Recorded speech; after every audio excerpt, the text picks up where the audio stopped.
That's her ego boost in the Yeah, morning. that's my ego boost in the morning. I turn it on. So some of y'all are brand new to the boards. I think by Yes. now. Very much Okay. so. Yeah. So a lot of what I do, especially in the time that we have allotted, is to get you comfortable with the mechanics of how to use it, some of the main tools, some of the main things you can do with that. I don't make any claims to come in and say, okay, if you teach this or math, you know, this is what you should do. Your teachers, you know what you want to do.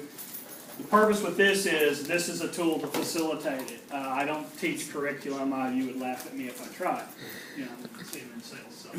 So, on that. So, that being said, when the board is hooked up and the software's on the computer and everything is good that we know of, what you're going to do is, what you'll notice is when you come up either with these styluses, which are just pieces of metal, or your finger, what you'll notice is it's an active mouse. It's hooked up. The cable's hooked up. So it's always going to be an active mouse. Remember that. So if you see kids over here doing this or whatever, trying to mess up your desktop or whatever, just tell them don't. Just tell them stop it. Because it's an active mouse. It's that way. It draws its power from the computer. So it's not one of those things you're going to want to be plugging and unplugging and a switch or anything like that. So, that being said, it's an active mouse, and there's a few things. Of course, you could open up anything you wanted to. It doesn't matter what it is, because you're a mouse. I mean, albeit a big one, but a mouse, and you can use this or whatever, and you can scroll through things, look for things, whatever you would normally do with your computer, you can do up here. Now, these side buttons, which are really more icons than actual, they're not hard buttons, but they're called function buttons. So the function buttons will not be active until you open the program, because they coincide with the program. That's what they're aligned to. They don't really have any meaning. I mean, I can search for things, I can go to things, I can go to Paint program, I can do whatever without ever opening up Starboard software. And I say that for a reason. So if you've got a particular math program or something that you've got on your computer, and there are a lot of ones out there, don't necessarily be caught up that, well, how do you open up Starboard software? No, dive into that if that's what you're using that day. You can always capture things in as a picture or mark things up if you want to do that with Starboard software later. Now, all that being said, to open up the program, even if I don't want to use it right now, what I can do is I'll just click on that desktop icon because I wanted a new one. If I already had a lesson, like she had one already up there or something saved, you could do that. And I'm just going to say new. And when I open up a new Starboard software file or session, however you want to call it, what I'm going to get is I'm going to get a white page, a blank white page, and my toolbar is going to be open. Your toolbar may look different than this. Probably will look different than that. You can make your toolbar look different simply by doing some things like that, which I kind of prefer, but I'll change it back when I'm done. So the toolbar can be different configurations. You can minimize the toolbar like that if you want it there. Let's say you want to have this opened up and ready to go, but you don't necessarily, that's not necessarily what you want to do right now is this. So what you can do is the mouse icon here, whether it's on the toolbar or it's on the side buttons, works as a desktop toggle. So it's going to take you back to what the last thing was that you were on. It's going to say desktop later when we'll see it in the program, but don't get hung up on that because, once again, if I came up and I had this open, if I had this open and I toggled back, I would actually, and it windowed it the way I opened it, but I could do that. Or if I did this and I wanted to just go back and forth, I could do that also now that it's not windowed. So I should be able to go back and forth like that. So whether it's your desktop, whether it's an open lesson or document or whatever, you could do that. Now, I'm in mouse mode because it's showing the mouse button highlighted. I could take that toolbar off the screen, besides just minimize it, I can take it off the screen with this hide and unhide button right there. The buttons work the same on both sides. So whether I like to stand over there and work or stand here and work, whether I'm a lefty, righty, whatever, the buttons work the same.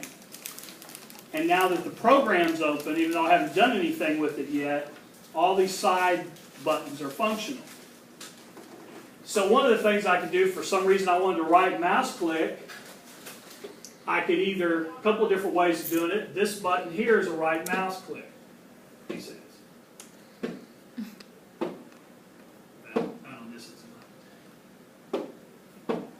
There we go. Depends on where you click it. So that's a right mouse click with that button. That works in the computer mode because inside of the whiteboard pages, right mouse click doesn't have any bearing. It's kind of like working on a Mac.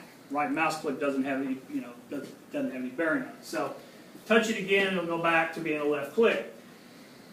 If I touch this, it's going to take me back, or is it set up a little differently? Take me back to the starboard there. Now, I'll start with this button up top here that shows a pen and a finger. That button has uses, but most of the time you won't touch it. And here's why. Because if I touch it, what you'll notice in the status indicator, little hand went away. I'll touch it again. Comes back.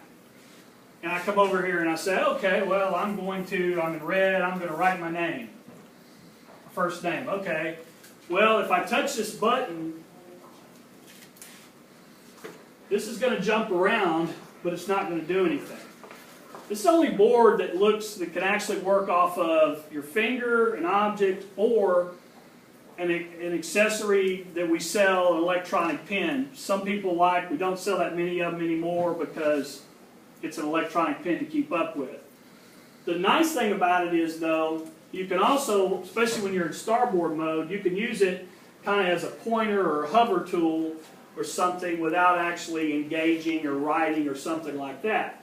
Now, once again, it's kind of locked up the board too. So if I try to say, well, I want to go back to that document, well, it's not working. Here's the reason I point that out, because you will touch that, or a student will touch that by accident. And you'll be going, wow, now I look foolish. It's like, now I look foolish. I'm trying to do this, and all I see is the little pen following me around. All I have to do is just simply touch it again, wait a second, and now it's working. And that's all it is. Now, if I touch it, what's a little bit different is if I touch it and I'm in computer mode, generally you won't see anything happen. Used to be on older ones like XP and stuff, you would still see the pointer, you'd see your cursor or whatever move around. You won't see that now. So all I have to do, if that happens and it seems like my computer's locked up, all I have to do is touch it again, and now it's not on that. So just remember that. It has uses, but I call it the good and evil button. Don't quote me on that. On your video. No, I'm just kidding. So we have the pen finger thing, which, like I said, most of the time you just want to leave that alone. Then we have the right mouse click. And then we have the starboard hide and unhide, which hides or unhides the toolbar. Even if it's minimized, even if I minimize it, it will still...